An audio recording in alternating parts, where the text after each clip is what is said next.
Welcome to Promote, Profit, Publish, where you find out all about the tools you need to be successful, not only at writing, publishing, but entrepreneurship and how you blend it all together in promo and marketing tools.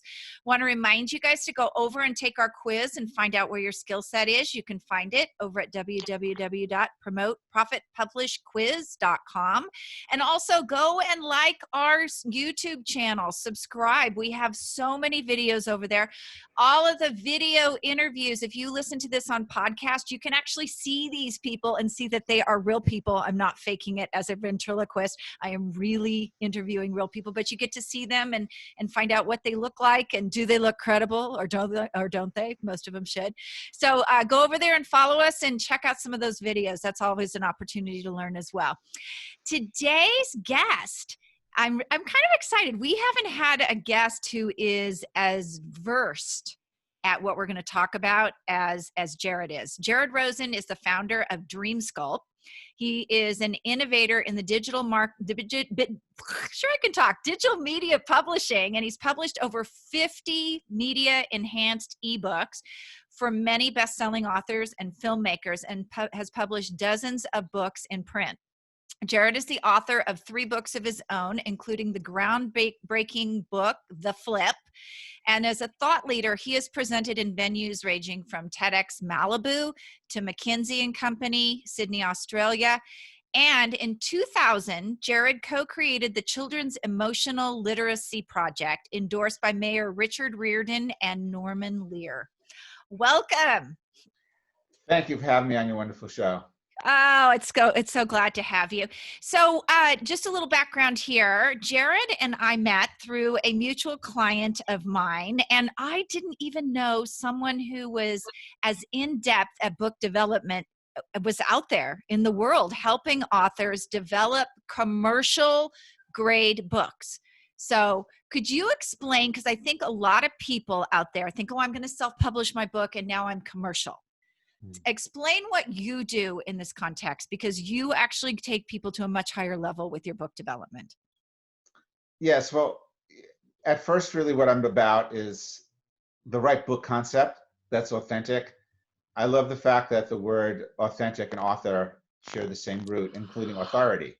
So it's really like stepping into the value of who they are, the author, and for me to support that and find the best way to position them and have a book and a title that is culturally, socially relevant, that's emotionally engaging, and work with them to develop the book. Once we develop the book, at the same time though, and you know this, of course, you know, being in the industry as long as you have, understanding that there's a lot of moving parts that need to be synchronized. So we're only focused in the beginning on really getting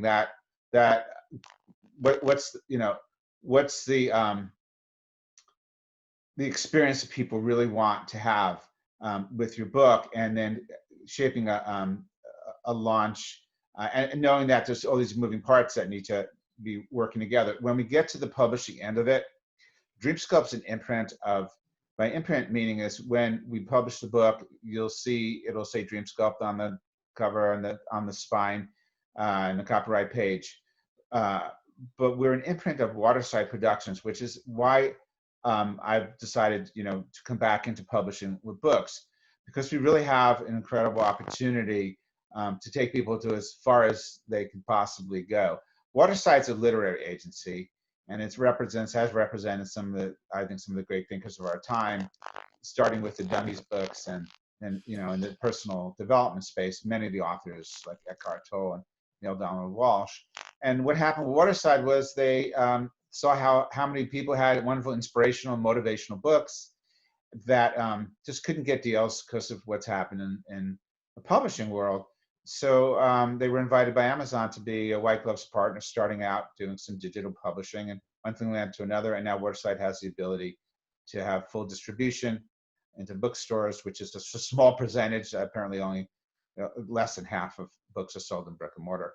So and of course, with a literary agency, you have foreign rights. So for me, it's like, let's line things up and do things strategically to potentially get to the highest possible place, which is, of course, having a book well positioned on the web and on Amazon, and of course to be able to get into bookstores.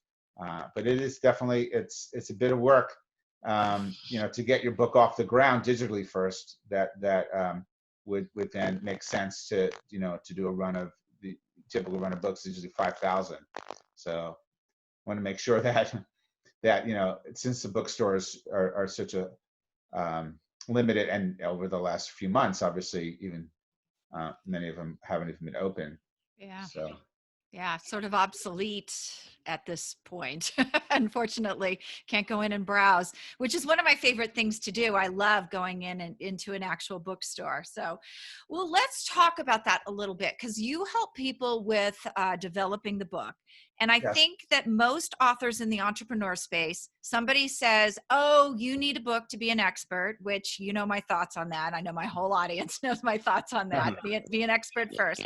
But there's more to it than just pulling out and doing an outline and then starting to write. So talk about that first space, that discovering your audience, because if you're not writing the right book for the right audience, you have no book. Absolutely. And I have seen countless books that are extremely well written, but extremely poorly positioned, because they don't really know who their audience is. So the first thing that I do when I work with somebody is for them in their mind to create the avatar of their reader. Who is that person?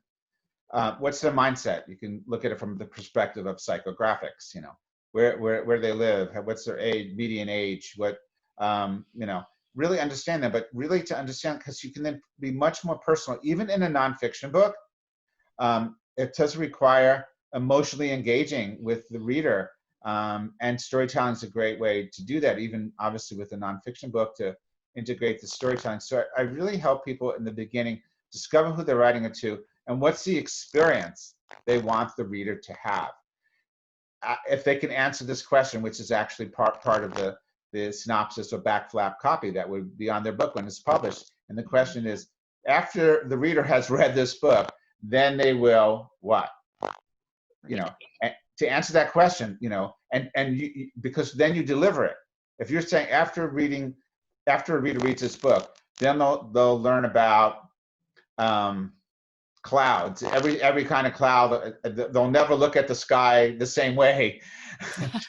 Right. Right. That's so right. So I want you guys to notice what he's talked about there. Most writing coaches will get into the demographics, and the demographics are kind of those boring things about everybody. What Jared was just talking about, those psychographics, that's the emotional punch you need for that marketing. If you don't have that black flap, I cannot talk today, back flap written in an emotional way, nobody's going to pick up that book and read it.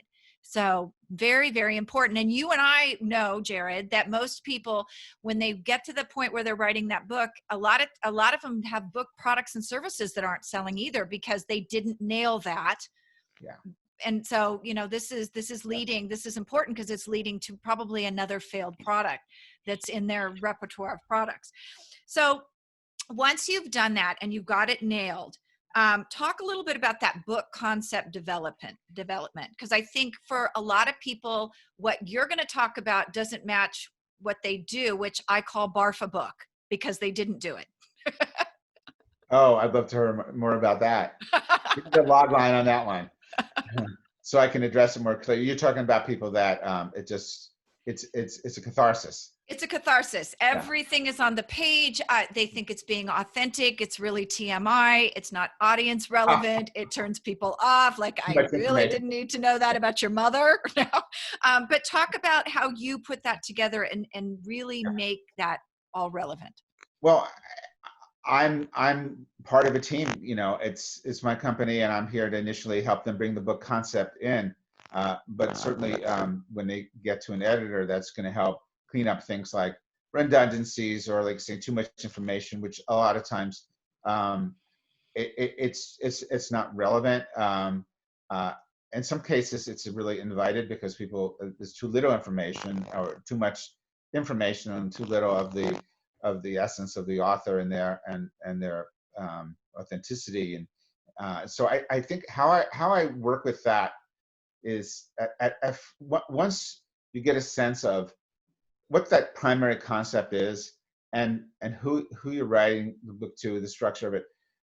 All of this content that would potentially just, let me distinguish between a novel or fiction and nonfiction books. I think in writing a fiction book, writing a novel, there is a lot of it just streams out of you, the storytelling, and then there's a tremendous amount of work in structuring it, the character development, so people know, well, who's that person anyway. I have to go back to chapter 1 and figure out who that person is. So it has its own complexities.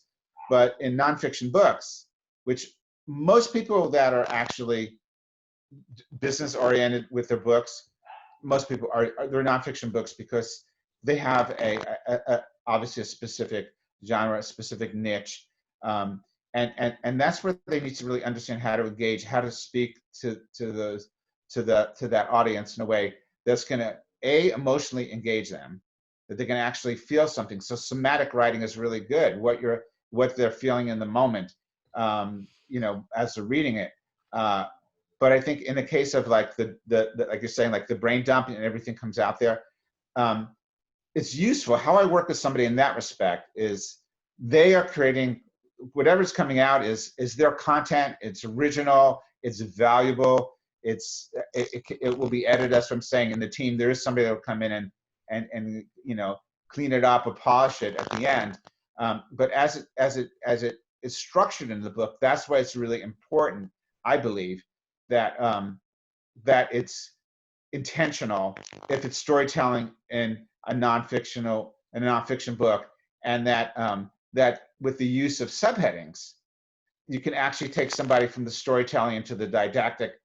And I think without having storytelling in nonfiction books, people are going to retain less. So I think it's good actually to let it all come out, do the catharsis, and then how I'll work, if somebody already has that stuff already in journals or let's say, or they put it in, into a book format that's not quite it yet.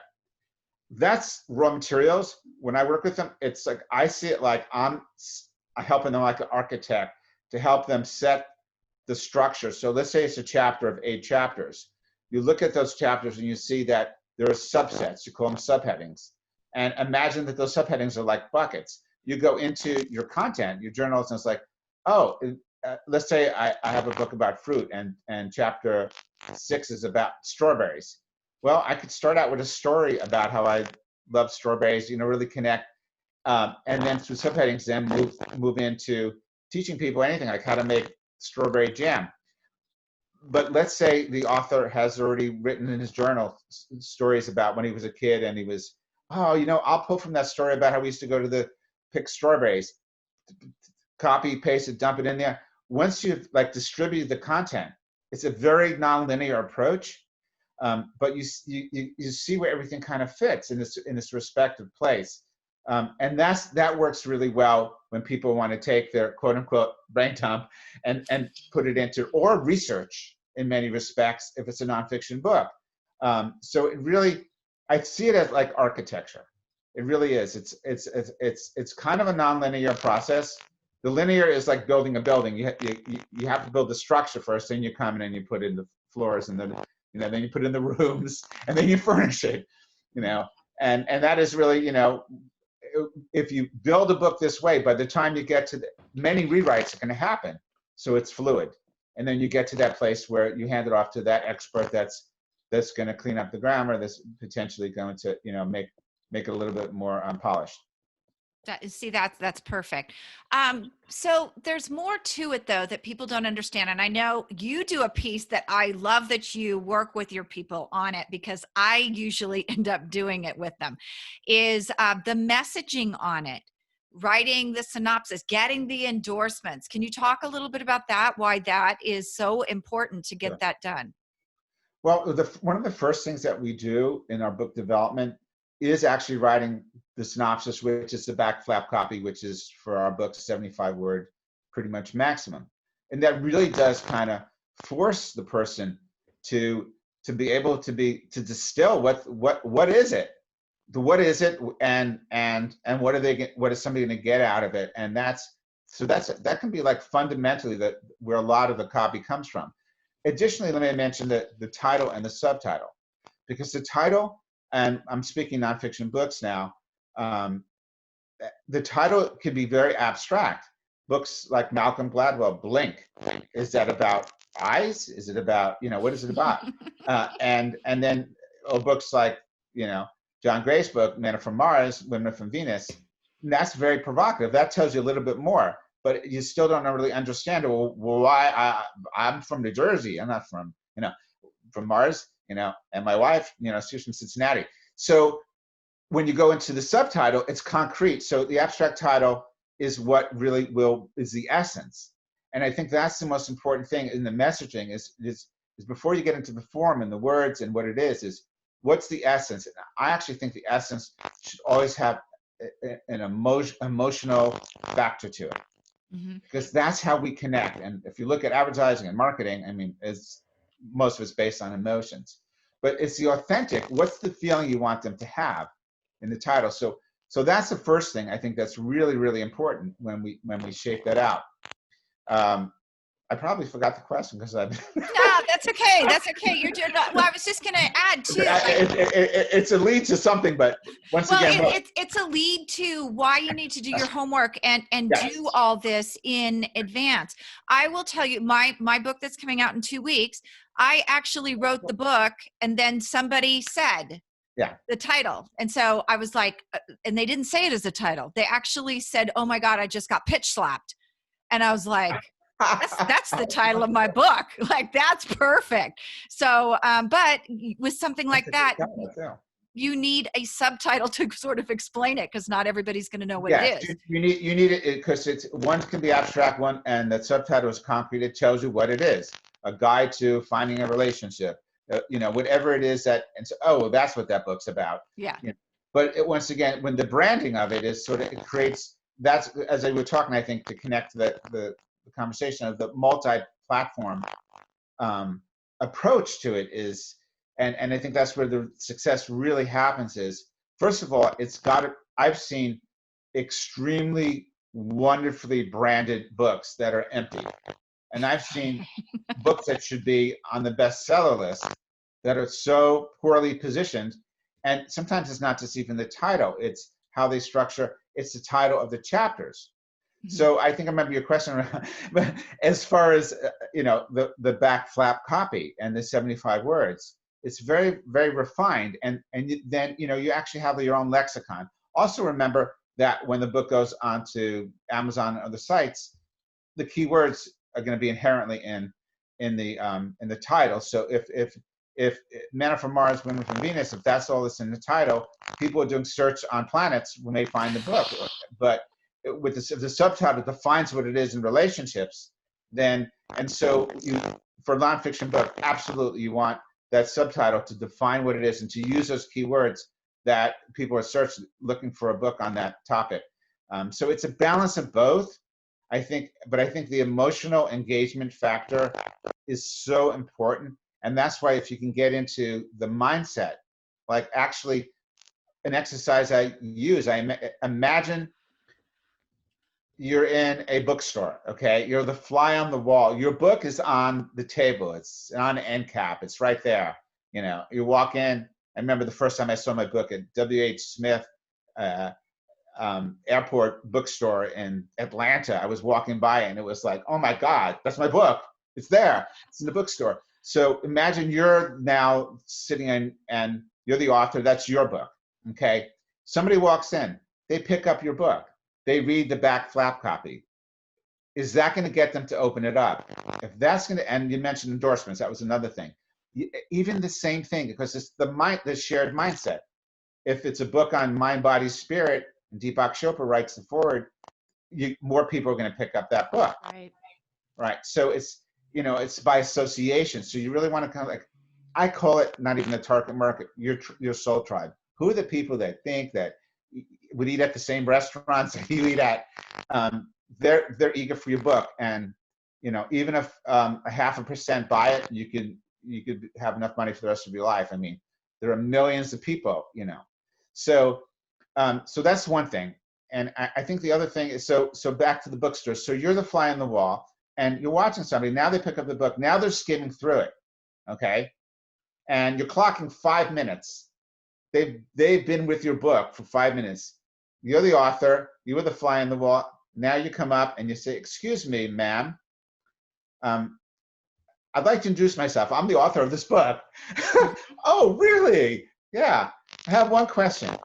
What made you pick it up?" If you can answer that question before you write the book, it's going to be more successful. That's awesome. That is a very good exercise. Thank you for sharing that with us. And the last part that I saw when I was looking over the syllabus that I got from Laura was, and I love this, is your strategy. People they go into it, they write it, and they think, I'm going to sell a bunch of books.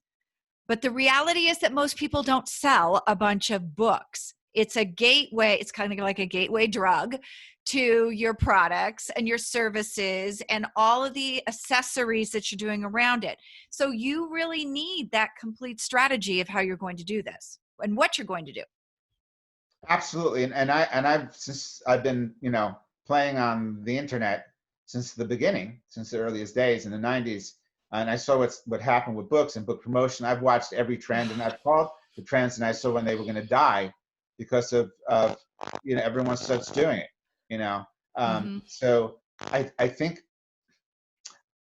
if you look at one trend that just sort of died out, and I remember for years and years, people were believing this, that if you buy this book, you get $5,000 worth of valuable products, and usually the digital downloads of other authors and that kind of game.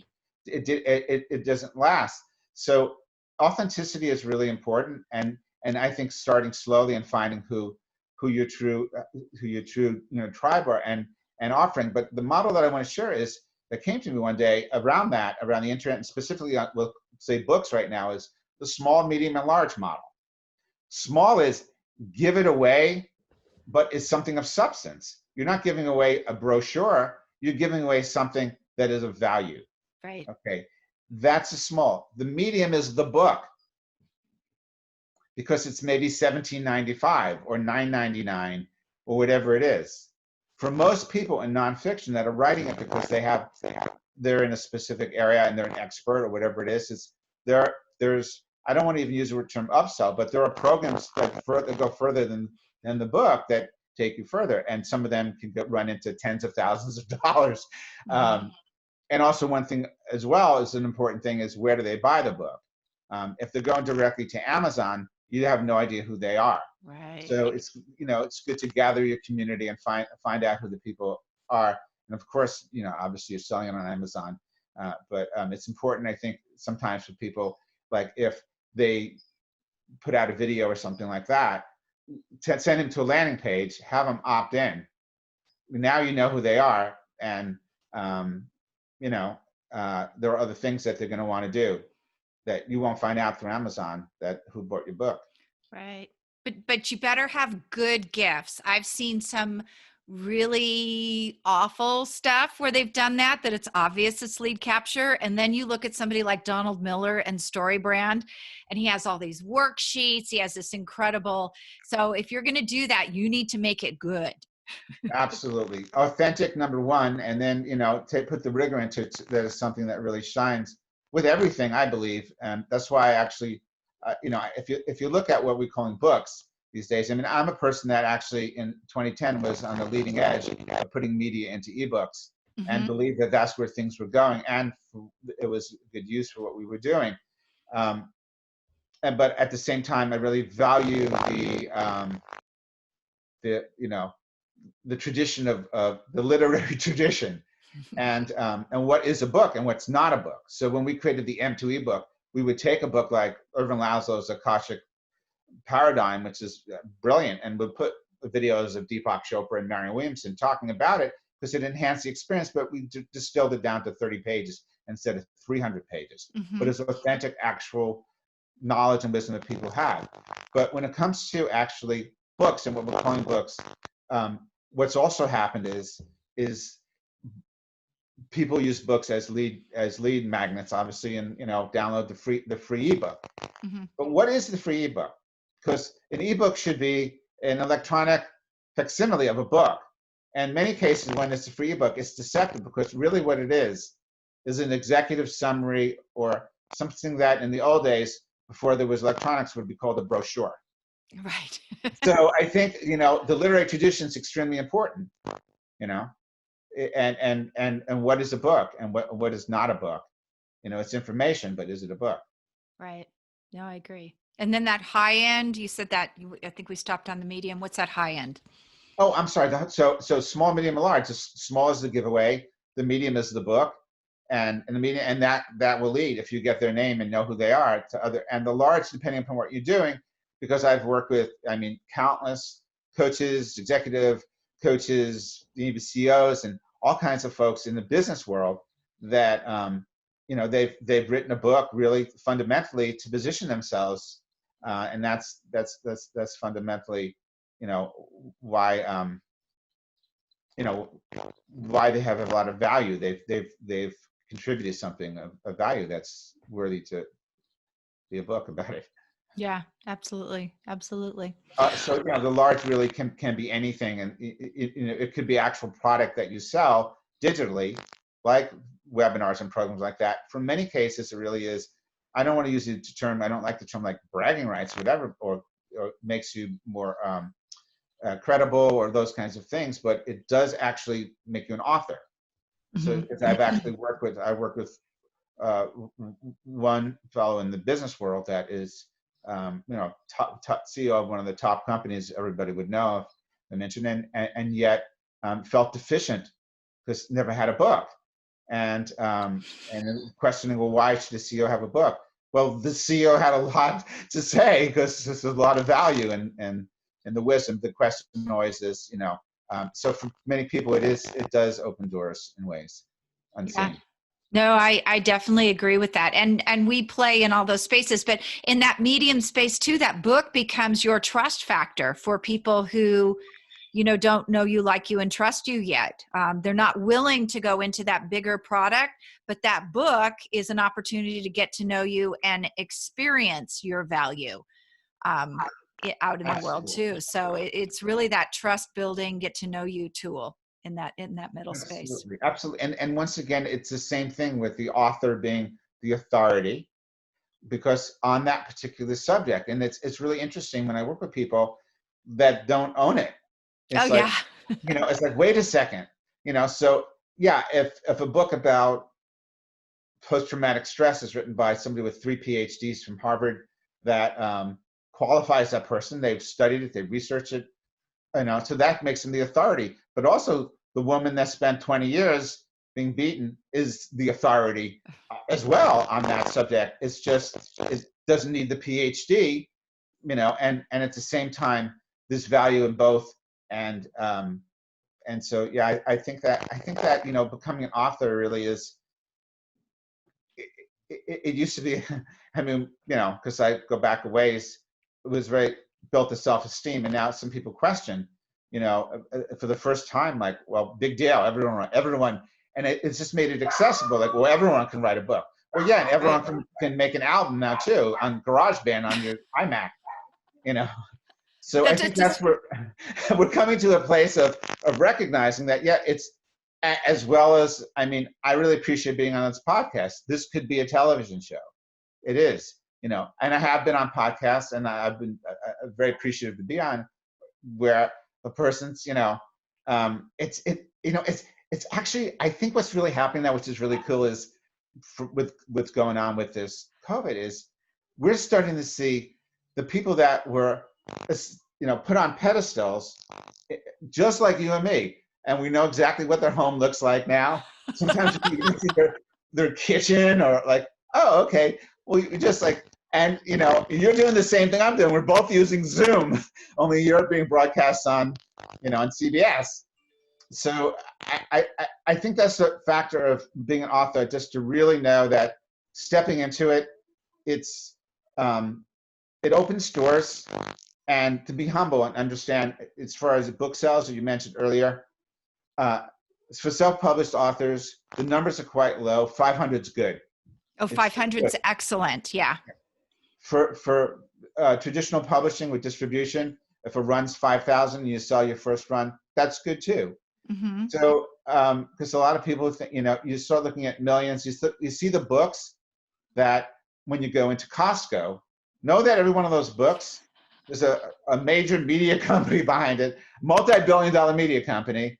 And those are the books that are in a different world of marketing. But also understand this: traditionally published books die fast because of shelf space. Shelf space has been reduced. Maybe it was 3 or 4 months 10 years ago, and now it's maybe 3 or 4 weeks. Mm-hmm. Besides COVID. So what happens to the publisher in traditional publishing is they're gone. Book doesn't go, they're gone. I really believe in everyone that I'm working with. Why? Unless it's a book about a specific thing that's going on right now, it's an evergreen book. And working with somebody like yourself and taking the time to actually really to do the work and over time, because books actually can become a bestseller a year later. I mean, because it's not, you're continually working on it and continually sharing the content and being out there. That is so true. But knowing going in, what's your goal? We actually have an author who we haven't even put his book on Amazon yet, and he sold over 2,000 copies via the free book funnel. And for him, he's been putting this off and putting it on Amazon because his goal is working them into those next stage products. So know going in, what's your goal? Do you want an Amazon bestseller? Is that the end all be all? Do you have a backup plan? Do you have other ways to put this out in the world? So, that strategy is really has to be strong from the get-go. And how many of the authors, I have to ask you, be honest here, how many of them don't do that until the end because they say, oh, I don't have the bandwidth? Well, absolutely. So I'm totally with you 100% as far as strategy. And there are many moving parts. And so you have to realize you have to synchronize those moving parts. Like you're prospecting for endorsers while and you have the cover's made 6 months before it, so you can even before you can send sample chapters, you want to connect with somebody or a conference in a year from now. So all of these moving parts, but I think over time, because you don't have the space and time model in traditional publishing where it does happen real fast and your support's gone if it doesn't happen fast enough because of that aspect of the industry. So I actually believe what you're doing is phenomenal. I really look forward, for our authors to be working with you because it does work. And people really value actually physical books. I think after COVID, people are gonna they're just gonna want to go to the movie theater and what are we gonna do now? Let's go bowling, let's go dancing. I know. We're hungry for connecting with people, and I think that's a good thing to be able to get it out there. So I really appreciate what you're doing, and absolutely, to be able to have such success and then get on Amazon, but to stay, keep it rolling. A book never really dies. A good book. Yeah. It's for some people, it really is something that's I have books I've been through. I probably may have given away close to 7/8 of my books. I've had a lot of books. I still have a nice bookshelf, but I would say those books that are left, they're treasures of mine. Yeah. So make your book a treasure of someone else. Yeah, no, that's really great. That's really great. And I have to say, even my old crappy mystery novels still sell, and I'm always amazed. Look, another sucker. So make them evergreen. Jared, so you have a mastermind. People can work with you one-on-one. If people want to explore this a little bit more and get a really good book out there, where do they find you? Okay. Just come to DreamSculpt.com. Dream like you go to sleep and dream. Sculpt like a sculpture. DreamSculpt. DreamSculpt.com. We have a lot of media. We're changing some things. But we have the media ebooks. That's up there. But we also have a dozen of the videos we do for the authors, the books that are forthcoming, the programs we do. But basically, you can get in touch with me personally, or actually send an email to Bill, Bill, @DreamSculpt.com. Bill is amazing, and he'll give you any kind of information, whatever you need. Because instead of doing like big webinars, I've decided for people that don't want to make a huge investment in time and money and all that, just taking 6 people and working together and going through these steps in 6 weeks. So we do that, as well as for people that really wanted to sink into themselves and devote that month, a 1-month discovery. We come out of that really, people have the branded, book concept, the title, the subtitle, the structure, the titles of the chapters, really like from essence to form. And we're doing a lot of that. I used to just work with people on a 9-month basis to get to the first draft. And also, know that when you work with us, we also have a mastermind that goes on twice a month. And there's no charge. Somebody works with us 1 month for the discovery, because we're building a community. And when you publish, if you choose to publish, when we get to that with DreamSculpt, you're in company but waterside with authors like Eckhart Tolle and Neil Donald Walsh and the Dummies books. So it's a really cool thing. It's all about, to me, it's like having the opportunity with you is being around people that of like mind that you feel have good vibes, especially in book publishing, because it's anyone can say they're a publisher. And the thing is, when you're published with Waterside, with DreamSculpt Waterside, you're actually really in a family of. Waterside was behind even a lot of the digital publishing opportunities that came early in the 90s. So it's really wonderful to be there, in partnership with them. Yeah, I have to admit, I went through my Eckhart Tolle period, my phase, and I did it all on videotape. I used to be able to do a killer imitation of him since he read his own books. I don't think I could do it now, but he has the best accent. Well, Jared, thank you. It was great to have you on, and we'll be talking soon. Absolutely. Thanks again.